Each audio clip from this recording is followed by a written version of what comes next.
Assalamu alaikum wa rahmatullahi wa barakatuh. Let's talk quickly about Umrah. Umrah, the lesser pilgrimage, just like Hajj, very similar to Hajj. So, Umrah, the basic rule for Umrah is that it is compulsory at least once in a lifetime. It's compulsory at least once in a lifetime, just like Hajj. But in the case of Umrah, Umrah is less compulsory. It's not as compulsory as Hajj. Hajj happens to be one of the arkan of Islam. So, but in the case of Umrah, Umrah is not one of the Hajj happens to be one of the pillars of Islam. So, in the case of Umrah, Umrah is not one of the pillars of Islam. So, but it is also compulsory at least once in a lifetime, according to most scholars. So there are kind of umrah, there are just three. That is ihram, the meaning of ihram, then tawaf, that is moving around the Kaaba, then sa'i, and that is moving to and fro between Safa and Marwa. So, and then the wajibat are just two, making the ihram from miqat, just like you have it in the Hajj, then also removing of hair or shaving of the ears. So, just two wajibat. And now we move quickly to slaughtering. So under slaughtering, there are so many things under slaughtering: fidya, hadiyu, udhiya, and aqiqah. Udhiya, that is the slaughtering for salah, and aqiqah, the slaughtering for a newborn. So, and those are the only two we taken. That is udhiya and aqiqah. As for the first two, that is fidya and hadiyu. So I decided to omit it, because of the long stories, and to keep it basic. Fidya, is one of the actions. It comprises of different things entirely. So it comprises of different things. So that a person does whenever he performs one of the forbidden acts during Hajj. So he performs fidya, and fidya could be, there are different things under fidya.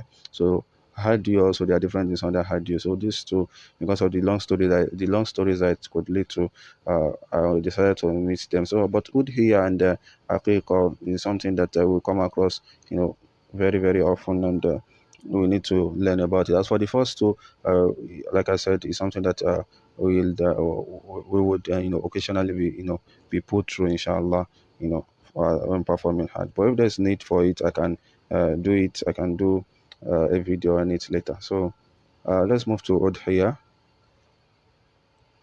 So Udhiya, that is the one for Salah. The basic ruling is that it is an emphasized sunnah. It's an emphasized sunnah.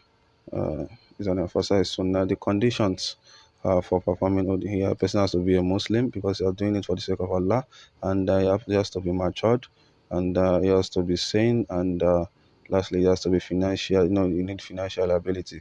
So that is, a person has to be able to afford what is to slaughter. So since we said it is sunnah, it is not expected to borrow money to. It's not something you should be too desperate to do. So when you have the money, it is good that you do so, because it is an emphasized, sunnah, that is something that is very highly encouraged. It is highly encouraged. So that's what I mean by emphasized sunnah. So the types of animals to be slaughtered, there are three. We have camel, which is at least 5 years old. A camel that is at least 5 years old can be slaughtered, and cow that is at least 2 years old, and lastly, ram or goat that is at least 1 year old. So the time, at what time do you slaughter this animal? So whichever one you wish to slaughter, at what time do you slaughter? You slaughter from after Eid prayer till 3 days after.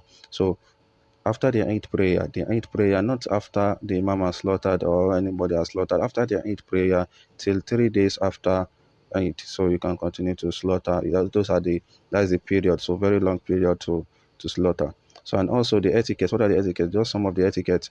The one who wishes to slaughter should avoid removing hair or fingernails in the first 10 days of Zulhijjah. Should avoid removing hair or fingernails in the first 10 days of Zulhijjah. Then should be a LD and completely figured ram. So it should be a LD ram, and a ram that is complete in shape with both horns. It has both horns. It has both legs. It has the both eyes, and they are functioning well. So it should be a ram that is completely figured. That is, it has a good figure. So, and lastly, eating of a third of the meat with family, sharing a third and giving out a third. So eating a third of the meal, that is dividing into three parts, eating a third with your family, then sharing a third amongst your friends and visitors, and then giving out a third as charity. So uh, those are the three. So it is good that that a person does it, but it's not compulsory. So, but it is encouraged. It's not compulsory though, but it is encouraged. So a person might choose another way to do it as well, but this is what is encouraged. So as for Aqiqah, we can see something there. Tahniq. Tahniq is something that we'll mention very soon. And the ruling, basic ruling for Aqiqah. Aqiqah is the ram that is slaughtered for a newborn baby, the one that is slaughtered for a newborn baby. So it is emphasized sunnah. It's also an emphasized sunnah to do it after, a baby has been born. At what time do you at what time do you slaughter this animal?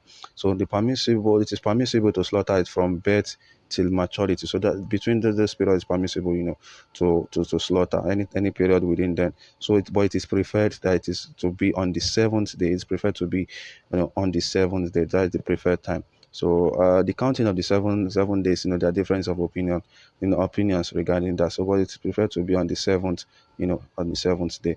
Number of animals to be slaughtered.